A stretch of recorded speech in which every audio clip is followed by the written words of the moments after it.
Hey guys, it's your all things streaming friend Bonnie, and you are watching the Influencer Spotlight on Binge Networks, where we bring you interesting people and stories and a behind the scenes look at what it takes to become an influencer. Today's guest, I'm very excited to introduce to you. Josh Pele is a world class celebrity magician known for his captivating performances at exclusive events and luxury gatherings. He has performed for some of the most influential names in entertainment and sports, including Travis Kelce, Jay Balvin, Aesop Rocky, Mike Tyson, Jaden Smith, 50 Cents, and more. 50 Cent, sorry, I'm so old. And more, leaving out each of them equally amazed. He's become known for casually performing jaw dropping tricks wherever he goes, effortlessly turning any moment into something memorable. Fluent in 7 languages, Josh performs globally, creating unforgettable moments that transcend culture.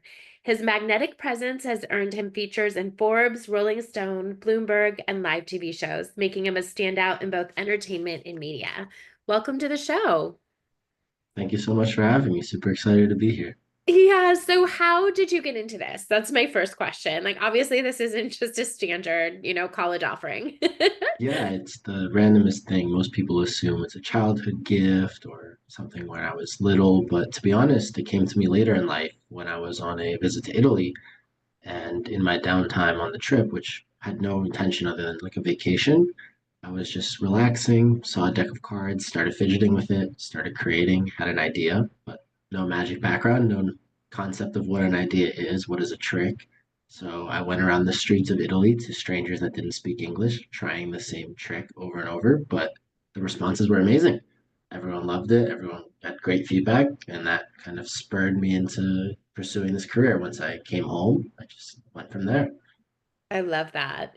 It's funny, one of my many careers, I was an event planner for this very elite group. And, there's all kinds of entertainment you can have, right? And I've seen and experienced so many things. And the man I worked for, he always wanted a magician. And I'm always like, oh my God, of all the choices. And it was always the biggest hit. Like, who doesn't love tricks and to be kind of mind bended? It's just a great addition to anything. I love that. So tell us kind of obviously, okay, great. So you went through Italy, you found that you have this talent. What happened from there? Like, how did you get to where you are today and performing in 7 languages? Yeah, that was a nice journey. It was right before COVID hit. So once COVID hit, there wasn't really anything I could do to go out and perform, but I tried to target the social media stuff and start posting a lot. Didn't really hit too well. I had hits and misses, but it was good that I was forcing myself to create a lot of different things. I was doing tricks with this, tricks with that, a variety of objects, variety of things around the house. It was getting me going. I did a little too much too fast though, and I went crazy and quit. Didn't want to touch anything ever again. And then I fell back into it once again. And then the second time, now COVID was gone, I started to, branch out. I started getting some residencies at nightclubs and restaurants. So now I had weekly gigs, which was consistent, developing that, skill set. And then I branched out into more New York stuff where I was starting to get exposed to more higher end events, more bigger rooms, important people.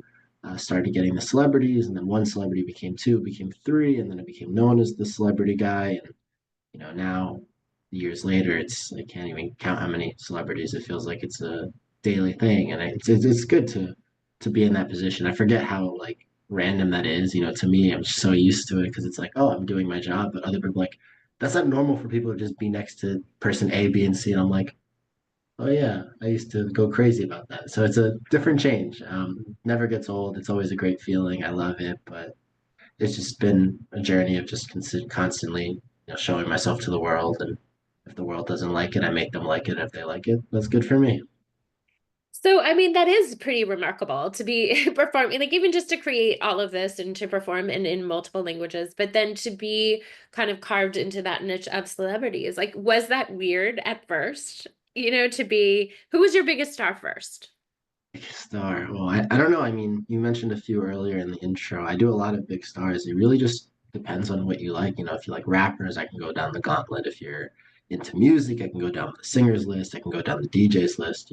But people like Mike Tyson, 50 Cent, Diplo, those are just like world icons. I feel like everyone around the world knows people like that. But other ones, like Jackson Wang, that's a name that a lot of people won't know, but he's insanely big in like Asia. Like for example, if you look up like French Montana, Mike Tyson, these people have like 10 million on Instagram. And you're like, these are big celebrities. And then you look this guy up and he has 32 million on Instagram. So he has three times more followers than a double digit million follower celebrity. So again, it depends on the genre, but it just, it's great. It's a feeling that I love. It's a room that's fun to be in. It's always exciting. And I'm just happy to be around those people and just continue to show them what I can do. That is so cool. I love that. So walk us through sort of your day to day, like walk us through a week in the life of Josh. What happens? Weekend. No, like a week, So like a Monday oh, through oh, oh. Friday. Like what's the, what's the Monday life through like? Monday through Friday is yelling at myself to do admin tasks because performing is so fun, and then you have to go through the emails, you have to send the invoices and the contracts and the negotiations and the calls and all of that, convincing myself to just sit down and do it, which is very hard when it's so fun to just go out and perform. It's like, yeah, but if you want to keep doing this, go do that part, right? And so it's battle with my head to sit down at a desk, which is hard. Creating stuff, I always tweak new routines, try new things out. I'm very impromptu. I think a lot of my performances are half the show I prepare and half I let the room flow. I won't pick what I'm going to say or do. I just feel it out, right? For example, you're wearing something black right now, so maybe I could utilize that for an effect or an illusion. I might look around the background, right? We have these like bright walls, the binge TV, right? Binge is 5 letters, may play around with the length of that word, may play around with the word itself, may play around with the color, right? Just doing stuff like that. Then there's all the events, going to the shows, right? A lot of the shows are when it's a stage show, I have a very good setup. I keep my show very compact. Doesn't take me long to set up, doesn't take me long to break apart. So it saves me a lot of time in the commute. Then there's the walk around, I show up and get going. So I always think about ways to fix things, right? The magic is good, but how do I connect more people, right? If I'm in an event and I'm doing a group of 3, how can I halfway through the trick make it a group of 6, make it a group of 8, and then force them to talk to each other if they don't already know each other?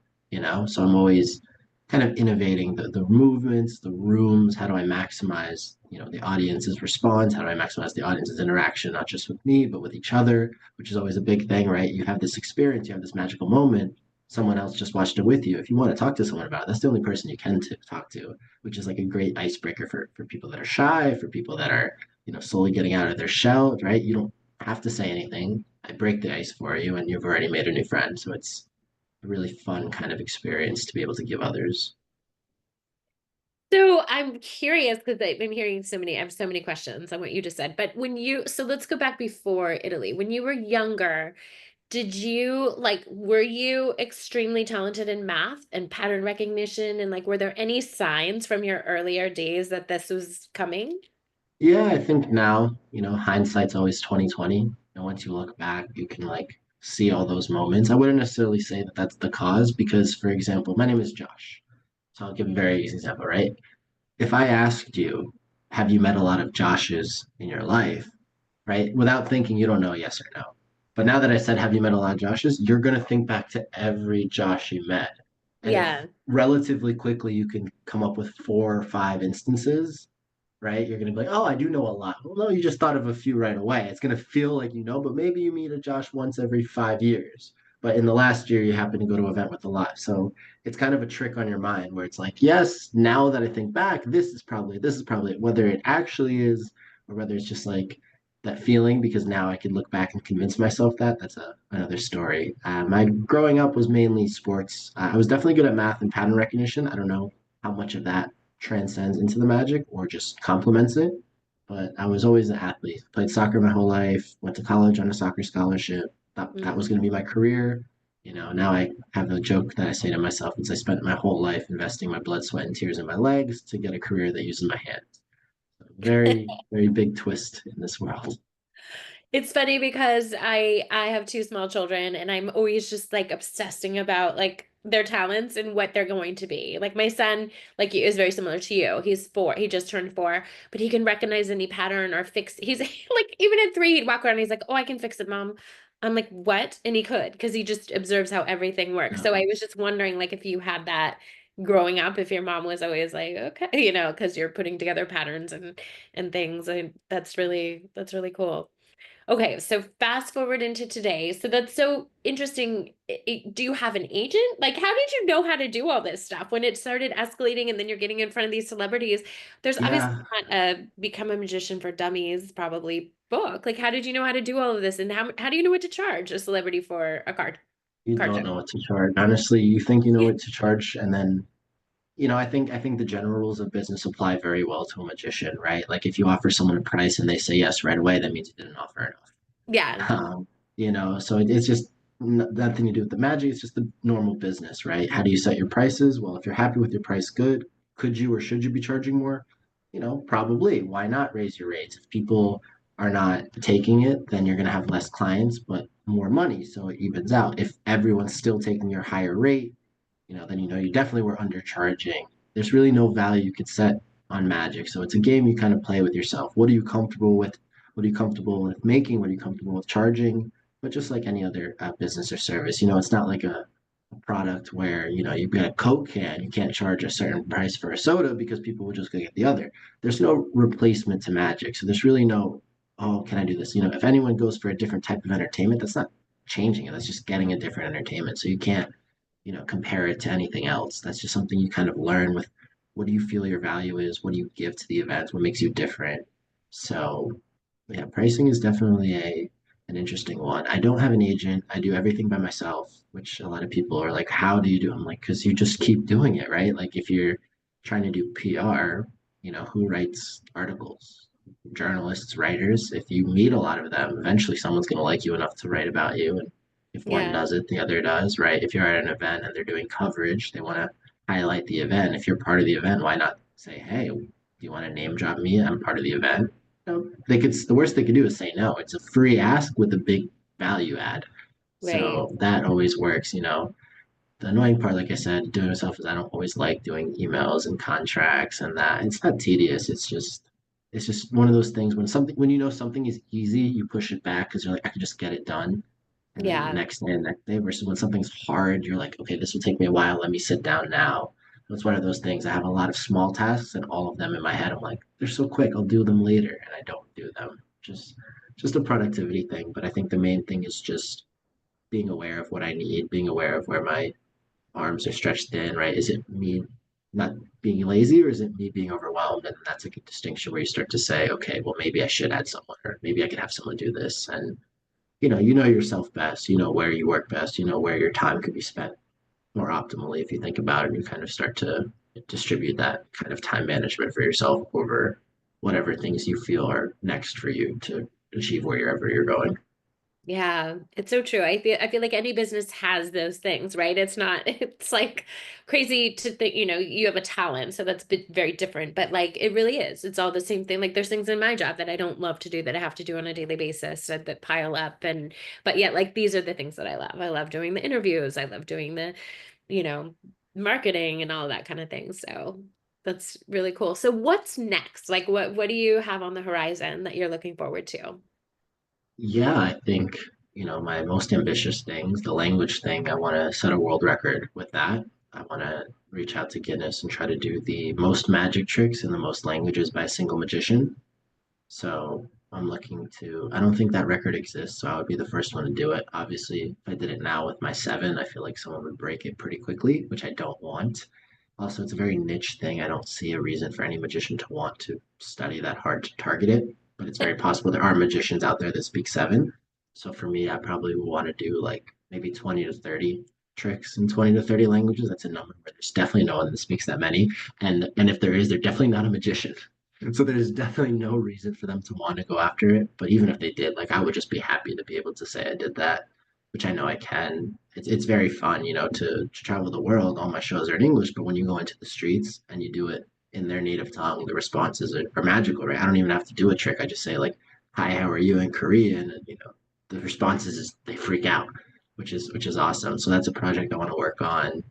One of my goals is to be Forbes 30 under 30. I think that that's very doable. I always believe in myself, so I'm gonna push for that. I'm still have some years left, so if not this year, the next year I can go after that. That's a goal for me. More world tours, meet more people. I mean, just like today, being on binge networks is awesome. It's the moments you live for that you want more to meet more people, to have more conversations. It's fun, it's exciting. So I think as simple as it sounds and as cliche it might be, more shows, more money, more fun, more adventures, but with a purpose, right? Not just to have it, but just because it's Sure. fun to do and it opens more doors and it's good to see the world. It's good to see more people. It's good to see more things, more places, learn things. So I think that overall, like anything that helps in some capacity on the business end or the personal end that ideally pushes you to self improvement is what I could always strive for. You're always learning. So as long as I feel that I'm not stuck or I'm not in the same place as the day before, I think that that's always a positive thing and just continue chasing that climb. Fantastic. And did the languages come after, or did you speak all of the languages and then you learned the magic, or was that all part of the process?